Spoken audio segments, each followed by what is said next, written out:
श्री विष्णु अष्टोत्तर शतनाम स्तोत्रम्। नमाम्यहं हृषीकेशं केशवं मधुसूदनं सूदनं सर्वदैत्यानां नारायणमनामयं जयन्तं विजयं कृष्णं अनन्तं वामनं तथा विष्णुं विश्वेश्वरं पुण्यं विश्वात्मानं सुरार्चितं अनघं त्वघहरतारं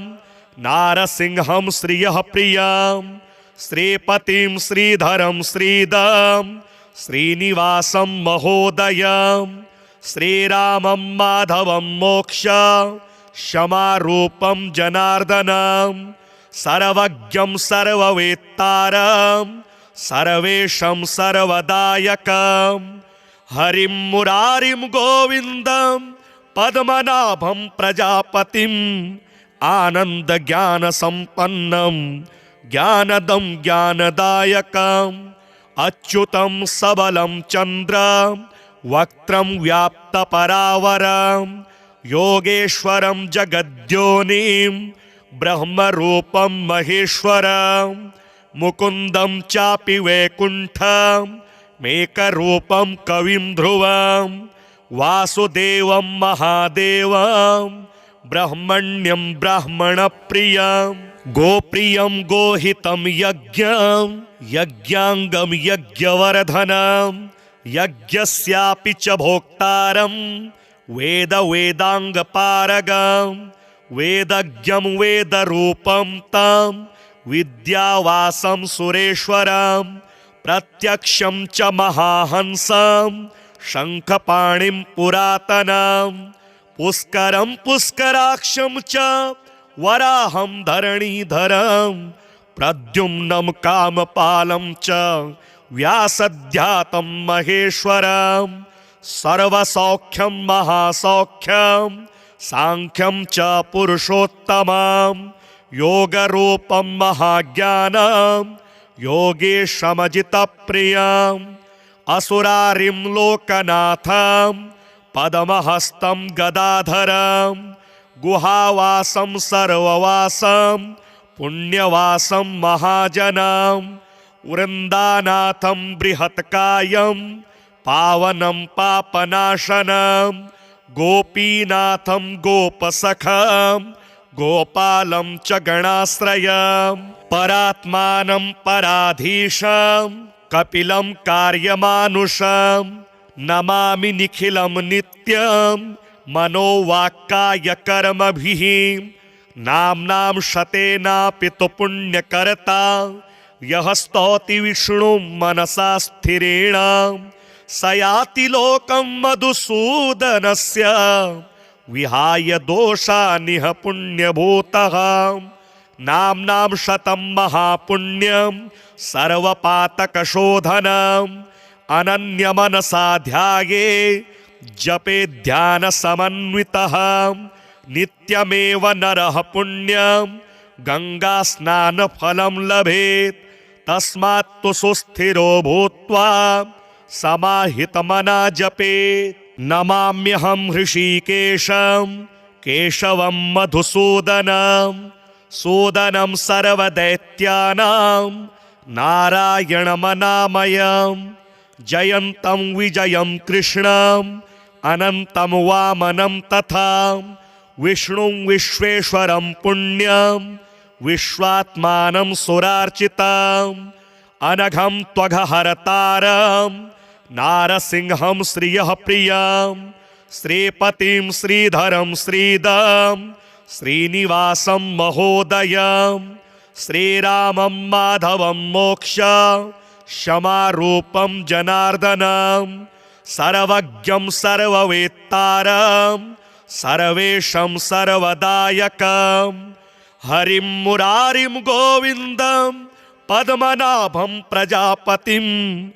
आनन्दज्ञानसम्पन्नं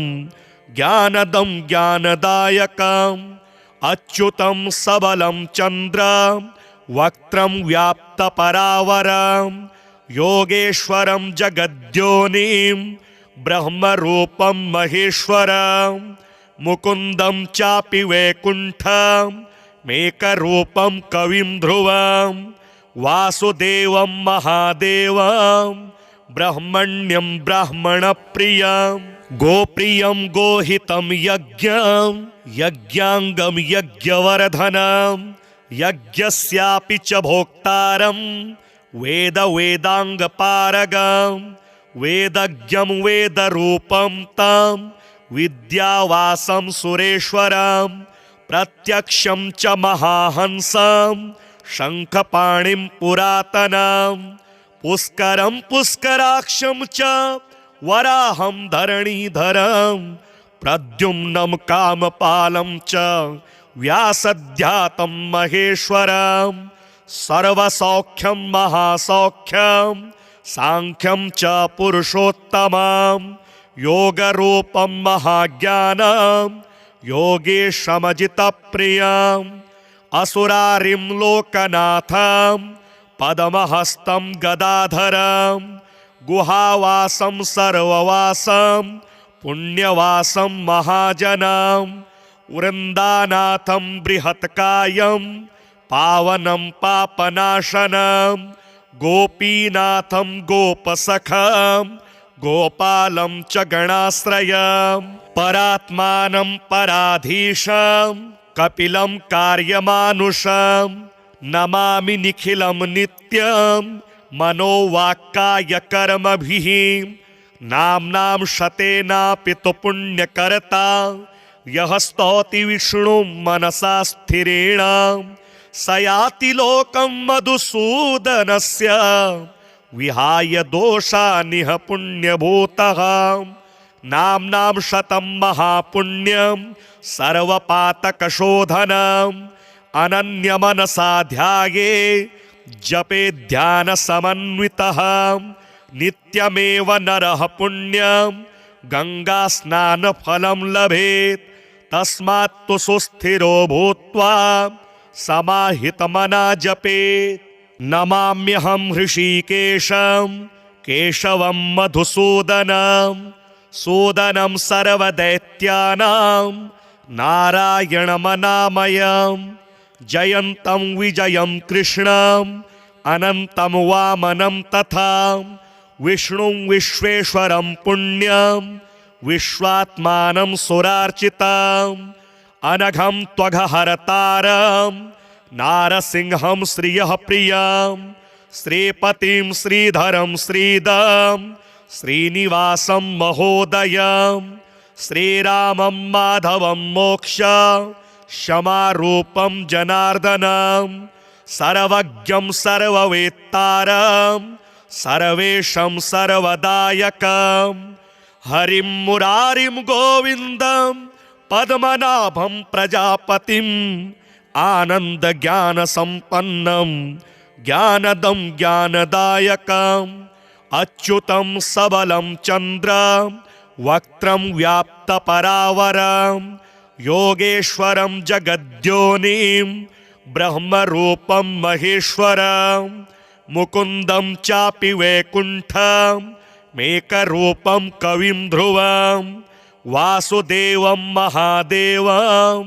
ब्रह्मण्यं ब्राह्मणप्रियं गोप्रियं गोहितं यज्ञं यज्ञाङ्गं यज्ञवर्धनं यज्ञस्यापि च भोक्तारं वेद वेदाङ्गपारगं वेदज्ञं वेदरूपं तं विद्यावासं सुरेश्वरं प्रत्यक्षं च महाहंसं शङ्खपाणिं पुरातनं पुष्करं पुष्कराक्षं च वराहं धरणीधरं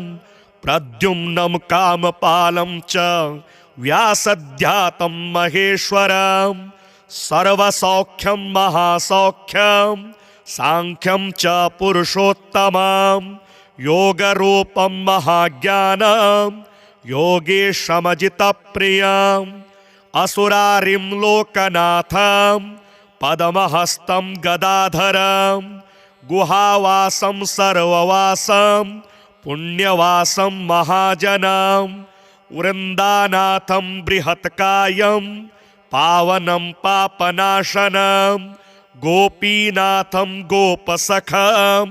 गोपालं च गणाश्रयं परात्मानं पराधीशं कपिलं कार्यमानुषं नमामि निखिलं नित्यं मनोवाक्कायकर्मभिः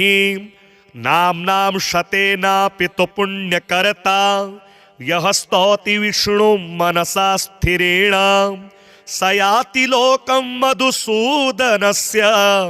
विहाय दोषानिह पुण्यभूतः नाम्नां शतं महापुण्यं सर्वपातकशोधनम् अनन्यमनसा ध्याये जपे ध्यानसमन्वितः नित्यमेव नरः पुण्यं गङ्गास्नानफलं लभेत् तस्मात् तु सुस्थिरो भूत्वा समाहितमना जपेत् नमाम्यहं हृषीकेशं केशवं मधुसूदनं सूदनं सर्वदैत्यानां नारायणमनामयं जयन्तं विजयं कृष्णं अनन्तं वामनं तथा विष्णुं विश्वेश्वरं पुण्यं विश्वात्मानं सुरार्चितं अनघं त्वघहरतारं नारसिंहं श्रियः प्रियं श्रीपतिं श्रीधरं श्रीदं श्रीनिवासं महोदयं श्रीरामं माधवं मोक्ष क्षमारूपं जनार्दनं सर्वज्ञं सर्ववेत्तारं सर्वेशं सर्वदायकं हरिं मुरारिं गोविन्दं पद्मनाभं प्रजापतिम् आनन्दज्ञानसम्पन्नं ज्ञानदं ज्ञानदायकम् अच्युतं सबलं चन्द्रं वक्त्रं व्याप्तपरावरं योगेश्वरं जगद्योनिं ब्रह्मरूपं महेश्वरं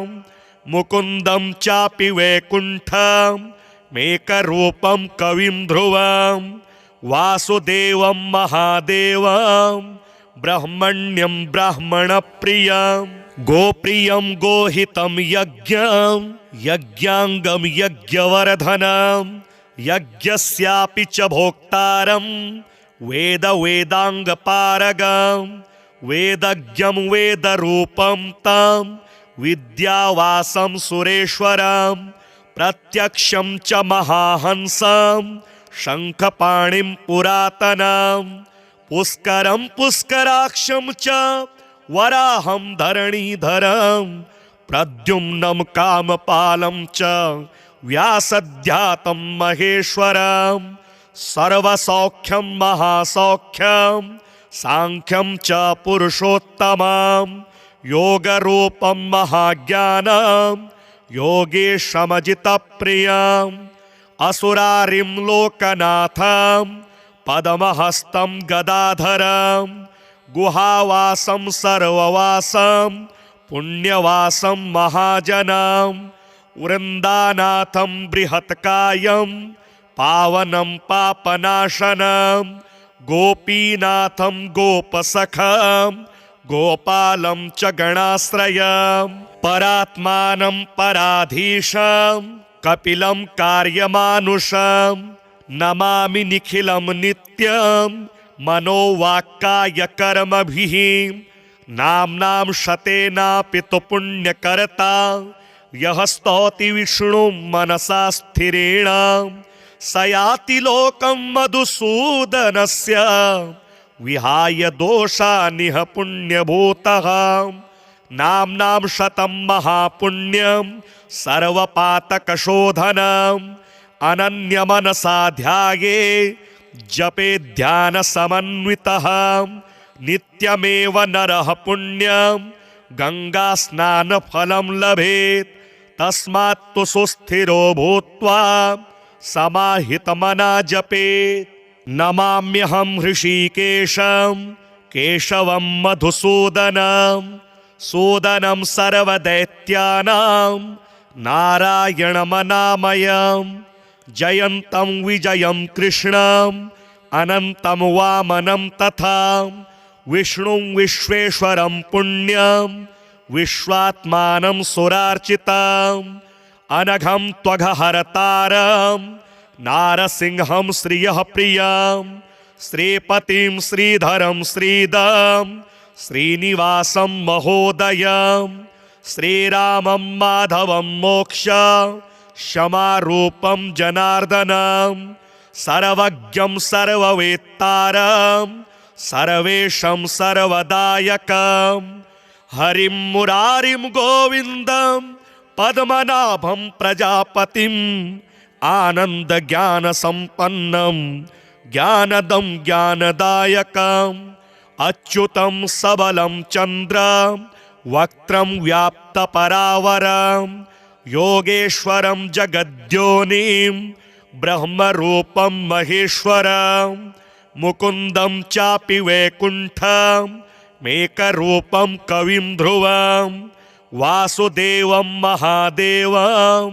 ब्रह्मण्यं ब्राह्मणप्रियं गोप्रियं गोहितं यज्ञं यज्ञाङ्गं यज्ञवर्धनं यज्ञस्यापि च भोक्तारं वेदाङ्गपारगं वेदज्ञं वेदरूपं तं विद्यावासं सुरेश्वरं प्रत्यक्षं च महाहंसं शङ्खपाणिं पुरातनं पुष्करं पुष्कराक्षं च वराहं धरणीधरं प्रद्युम्नं कामपालं च व्यासध्यातं महेश्वरं सर्वसौख्यं महासौख्यं सांख्यं च पुरुषोत्तमं योगरूपं महाज्ञानं योगेशमजितप्रियम् असुरारिं लोकनाथं पद्महस्तं गदाधरं गुहावासं सर्ववासं पुण्यवासं महाजनं वृन्दानाथं बृहत्कायं पावनं पापनाशनं गोपीनाथं गोपसखं गोपालं च गणाश्रयं परात्मानं पराधीशं कपिलं कार्यमानुषं नमामि निखिलं नित्यं मनोवाक्कायकर्मभिः नाम्नां शतेनापि तु पुण्यकर्ता यः स्तौति विष्णुं मनसा स्थिरेण स याति लोकं मधुसूदनस्य विहाय दोषानिह पुण्यभूतः नाम्नां शतं महापुण्यं सर्वपातकशोधनम् अनन्यमनसा ध्याये जपे ध्यानसमन्वितः नित्यमेव नरः पुण्यं गङ्गास्नानफलं लभेत् तस्मात् तु सुस्थिरो भूत्वा समाहितमना जपेत् नमाम्यहं हृषीकेशं केशवं मधुसूदनं सूदनं सर्वदैत्यानां नारायणमनामयं जयन्तं विजयं कृष्णं अनन्तं वामनं तथा विष्णुं विश्वेश्वरं पुण्यं विश्वात्मानं सुरार्चितम् अनघं त्वघहरतारं नारसिंहं श्रियः प्रियं श्रीपतिं श्रीधरं श्रीदं श्रीनिवासं महोदयं श्रीरामं माधवं मोक्ष क्षमारूपं जनार्दनं सर्वज्ञं सर्ववेत्तारं सर्वेशं सर्वदायकं हरिं मुरारिं गोविन्दं पद्मनाभं प्रजापतिम् आनन्दज्ञानसम्पन्नं ज्ञानदं ज्ञानदायकम् अच्युतं सबलं चन्द्रं वक्त्रं व्याप्तपरावरं योगेश्वरं जगद्योनिं ब्रह्मरूपं महेश्वरं मुकुन्दं चापि वैकुण्ठं मेकरूपं कविं ध्रुवं वासुदेवं महादेवं ब्रह्मण्यं ब्राह्मणप्रियं गोप्रियं गोहितं यज्ञं यज्ञाङ्गं यज्ञवर्धनं यज्ञस्यापि च भोक्तारं वेदाङ्गपारगं वेदज्ञं वेदरूपं तं विद्यावासं सुरेश्वरं प्रत्यक्षं च महाहंसं शङ्खपाणिं पुरातनं पुष्करं पुष्कराक्षं च वराहं धरणीधरं प्रद्युम्नं कामपालं च व्यासध्यातं महेश्वरं सर्वसौख्यं महासौख्यं सांख्यं च पुरुषोत्तमं योगरूपं महाज्ञानं योगेशमजितप्रियम् असुरारिं लोकनाथं पद्महस्तं गदाधरं गुहावासं सर्ववासं पुण्यवासं महाजनं वृन्दानाथं बृहत्कायं पावनं पापनाशनं गोपीनाथं गोपसखं गोपालं च गणाश्रयं परात्मानं पराधीशं कपिलं कार्यमानुषं नमामि निखिलं नित्यं मनोवाक्कायकर्मभिः नाम्नां शतेनापि तु पुण्यकर्ता यः स्तौति विष्णुं मनसा स्थिरेण स याति लोकं मधुसूदनस्य विहाय दोषानिह पुण्यभूतः नाम्नां शतं महापुण्यं सर्वपातकशोधनम् अनन्यमनसा ध्याये जपे ध्यानसमन्वितः नित्यमेव नरः पुण्यं गङ्गास्नानफलं लभेत् तस्मात् तु सुस्थिरो भूत्वा समाहितमना जपेत् नमाम्यहं हृषीकेशं केशवं मधुसूदनं सूदनं सर्वदैत्यानां नारायणमनामयं जयन्तं विजयं कृष्णं अनन्तं वामनं तथा विष्णुं विश्वेश्वरं पुण्यं विश्वात्मानं सुरार्चितं अनघं त्वघहरतारं नारसिंहं श्रियः प्रियं श्रीपतिं श्रीधरं श्रीदं श्रीनिवासं महोदयं श्रीरामं माधवं मोक्ष क्षमारूपं जनार्दनं सर्वज्ञं सर्ववेत्तारं सर्वेशं सर्वदायकं हरिं मुरारिं गोविन्दं पद्मनाभं प्रजापतिम् आनन्दज्ञानसम्पन्नं ज्ञानदं ज्ञानदायकम् अच्युतं सबलं चन्द्रं वक्त्रं व्याप्तपरावरं योगेश्वरं जगद्योनिं ब्रह्मरूपं महेश्वरं मुकुन्दं चापि वैकुण्ठं मेकरूपं कविं ध्रुवं वासुदेवं महादेवं ब्रह्मण्यं ब्राह्मणप्रियं गोप्रियं गोहितं यज्ञं यज्ञाङ्गं यज्ञवर्धनं यज्ञस्यापि च भोक्तारं वेदाङ्गपारगं वेदज्ञं वेदरूपं तं विद्यावासं सुरेश्वरं प्रत्यक्षं च महाहंसं शङ्खपाणिं पुरातनं पुष्करं पुष्कराक्षं च वराहं धरणीधरं प्रद्युम्नं कामपालं च व्यासध्यातं महेश्वरं सर्वसौख्यं महासौख्यं सांख्यं च पुरुषोत्तमं योगरूपं महाज्ञानं योगेशमजितप्रियम् असुरारिं लोकनाथं पद्महस्तं गदाधरं गुहावासं सर्ववासं पुण्यवासं महाजनं वृन्दानाथं बृहत्कायं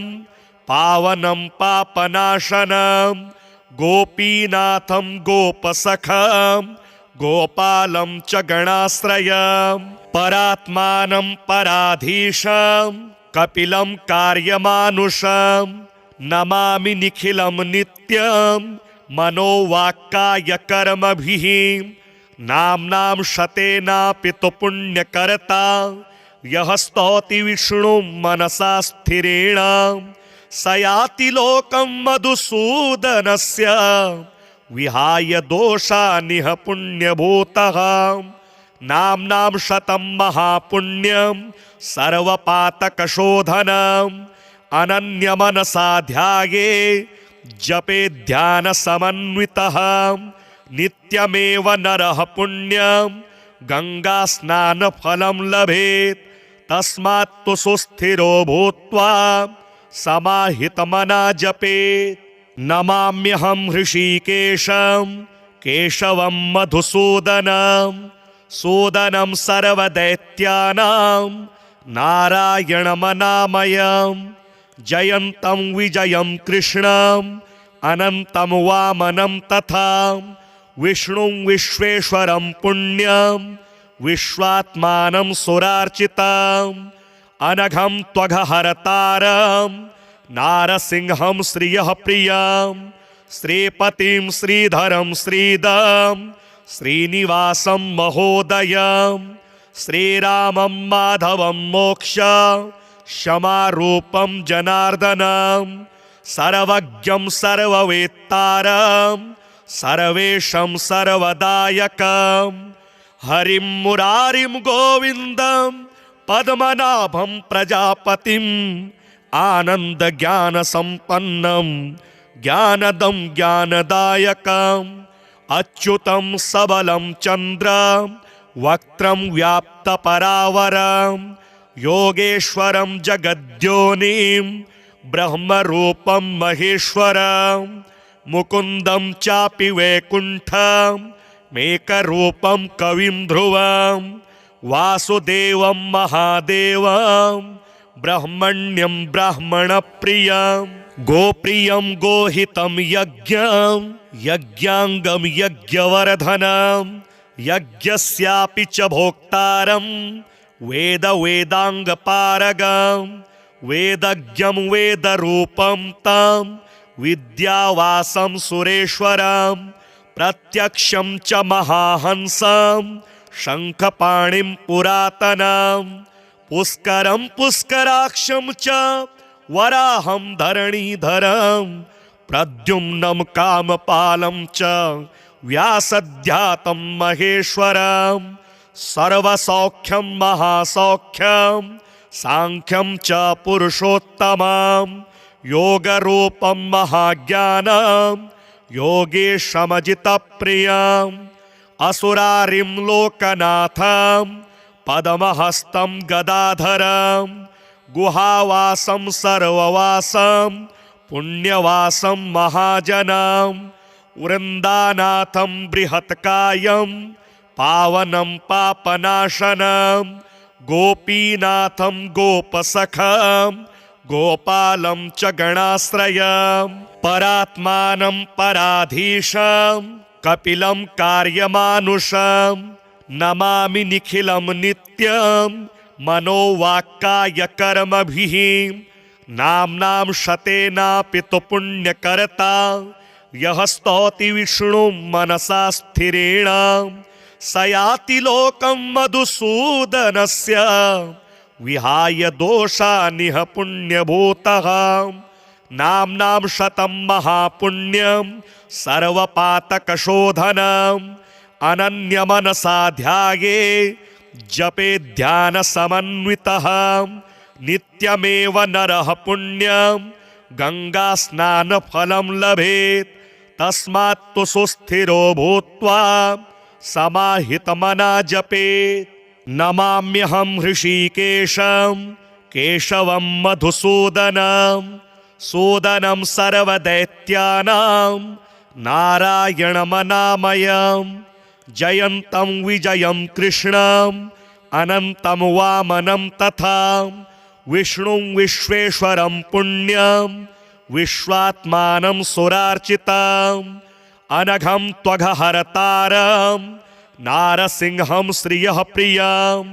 श्रीपतिं श्रीधरं श्रीदं श्रीनिवासं महोदयं श्रीरामं माधवं मोक्ष क्षमारूपं जनार्दनं सर्वज्ञं सर्ववेत्तारं सर्वेशं सर्वदायकं हरिं मुरारिं गोविन्दं पद्मनाभं प्रजापतिम् आनन्दज्ञानसम्पन्नं ज्ञानदं ज्ञानदायकम् अच्युतं सबलं चन्द्रं वक्त्रं व्याप्तपरावरं योगेश्वरं जगद्योनिं ब्रह्मरूपं महेश्वरं मुकुन्दं चापि वैकुण्ठं मेकरूपं कविं ध्रुवं वासुदेवं महादेवं ब्रह्मण्यं ब्राह्मणप्रियं गोप्रियं गोहितं यज्ञं यज्ञाङ्गं यज्ञवर्धनं यज्ञस्यापि च भोक्तारं वेदाङ्गपारगं वेदज्ञं वेदरूपं तं विद्यावासं सुरेश्वरं प्रत्यक्षं च महाहंसं शङ्खपाणिं पुरातनं पुष्करं पुष्कराक्षं च वराहं धरणीधरं प्रद्युम्नं कामपालं च व्यासध्यातं महेश्वरं सर्वसौख्यं महासौख्यं सांख्यं च पुरुषोत्तमं योगरूपं महाज्ञानं योगेशमजितप्रियम् असुरारिं लोकनाथं पद्महस्तं गदाधरं गुहावासं सर्ववासं पुण्यवासं महाजनं वृन्दानाथं बृहत्कायं पावनं पापनाशनं गोपीनाथं गोपसखं गोपालं च गणाश्रयं परात्मानं पराधीशं कपिलं कार्यमानुषं नमामि निखिलं नित्यं मनोवाक्कायकर्मभिः नाम्नां शतेनापि तु पुण्यकर्ता यः स्तौति विष्णुं मनसा स्थिरेण स याति लोकं मधुसूदनस्य विहाय दोषानिह पुण्यभूतः नाम्नां शतं महापुण्यं सर्वपातकशोधनम् अनन्यमनसा ध्याये जपे ध्यानसमन्वितः नित्यमेव नरः पुण्यं गङ्गास्नानफलं लभेत् तस्मात् तु सुस्थिरो भूत्वा समाहितमना जपेत् नमाम्यहं हृषीकेशं केशवं मधुसूदनं सूदनं सर्वदैत्यानां नारायणमनामयं जयन्तं विजयं कृष्णं अनन्तं वामनं तथा विष्णुं विश्वेश्वरं पुण्यं विश्वात्मानं सुरार्चितम् अनघं त्वघहरतारं नारसिंहं श्रियः प्रियं श्रीपतिं श्रीधरं श्रीदं श्रीनिवासं महोदयं श्रीरामं माधवं मोक्ष क्षमारूपं जनार्दनं सर्वज्ञं सर्ववेत्तारं सर्वेशं सर्वदायकं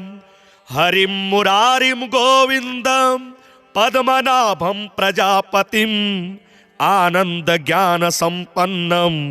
ज्ञानदं ज्ञानदायकम् अच्युतं सबलं चन्द्रं वक्त्रं व्याप्तपरावरं योगेश्वरं जगद्योनिं ब्रह्मरूपं महेश्वरं मुकुन्दं चापि वैकुण्ठं मेकरूपं कविं ध्रुवं वासुदेवं महादेवं ब्रह्मण्यं ब्राह्मणप्रियं गोप्रियं गोहितं यज्ञं यज्ञाङ्गं यज्ञवर्धनं यज्ञस्यापि च भोक्तारं वेदाङ्गपारगं वेदज्ञं वेदरूपं तं विद्यावासं सुरेश्वरं प्रत्यक्षं च महाहंसं शङ्खपाणिं पुरातनं पुष्करं पुष्कराक्षं च वराहं धरणीधरं प्रद्युम्नं कामपालं च व्यासध्यातं महेश्वरं सर्वसौख्यं महासौख्यं सांख्यं च पुरुषोत्तमं योगरूपं महाज्ञानं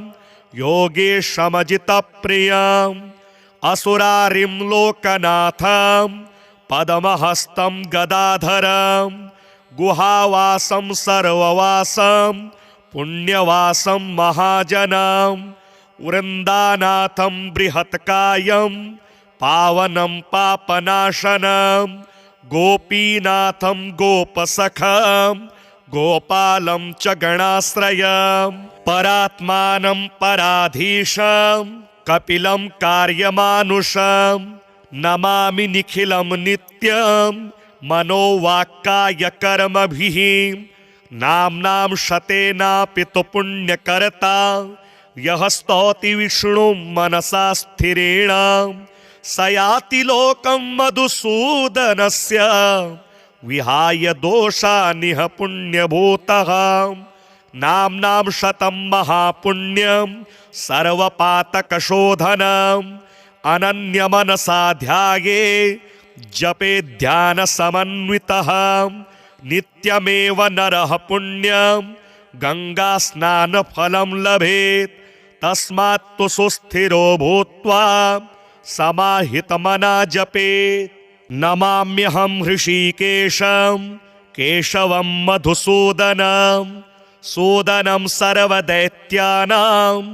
नारायणमनामयं जयन्तं विजयं कृष्णं अनन्तं वामनं तथा विष्णुं विश्वेश्वरं पुण्यं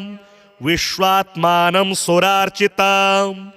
अनघं त्वघहरतारं नारसिंहं श्रियः प्रियं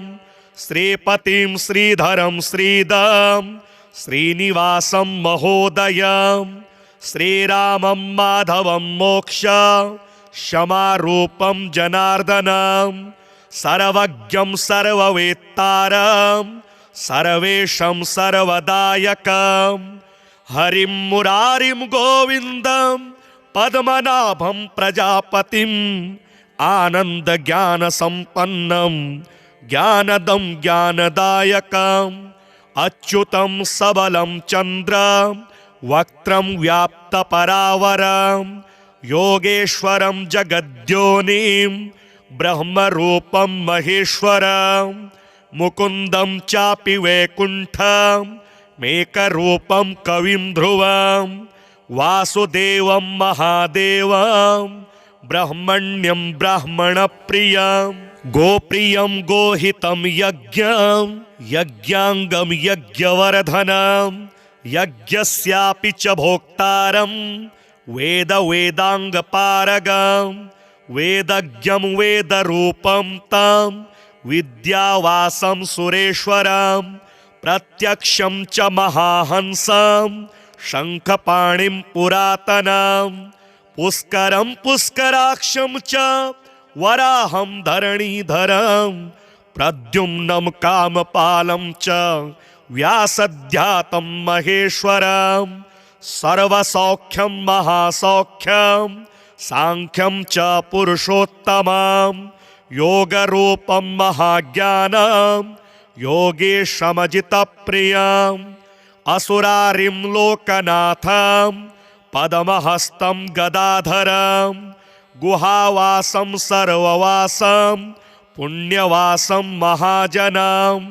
वृन्दानाथं बृहत्कायं पावनं पापनाशनं गोपीनाथं गोपसखं गोपालं च गणाश्रयं परात्मानं पराधीशं कपिलं कार्यमानुषं नमामि निखिलं नित्यं मनोवाक्कायकर्मभिः नाम्नां शतेनापि तु पुण्यकर्ता यः स्तौति विष्णुं मनसा स्थिरेण स याति लोकं मधुसूदनस्य विहाय दोषानिह पुण्यभूतः नाम्नां शतं महापुण्यं सर्वपातकशोधनम् अनन्यमनसा ध्याये जपे ध्यानसमन्वितः नित्यमेव नरः पुण्यं गङ्गास्नानफलं लभेत् तस्मात् तु सुस्थिरो भूत्वा समाहितमना जपेत्